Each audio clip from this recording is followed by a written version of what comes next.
ဘောစိတ်ကုန်းနေမုံတုံးပန်မဲခင်ပြူရဲ့ဘေးရွာမှာနေတာကိုသိချင်းလာပါတယ်မိုင်းညူညူဆိုင်လို့ရဲ့ညူပြာကြီးမောင်ချေတော်တန်လေးတွေကဆွေအေးရွာပဲကွေသဘောကောင်းတဲ့ကလေးမရဲ့ရွာကိုအလေလာမဲ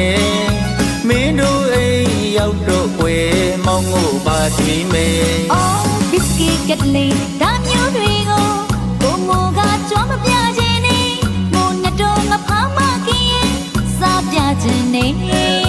သဘောကောင်းတဲ့ကလေးမရဲ့ခင်တို့အိမ်မှာမိန်မိန်စားခြင်းနဲ့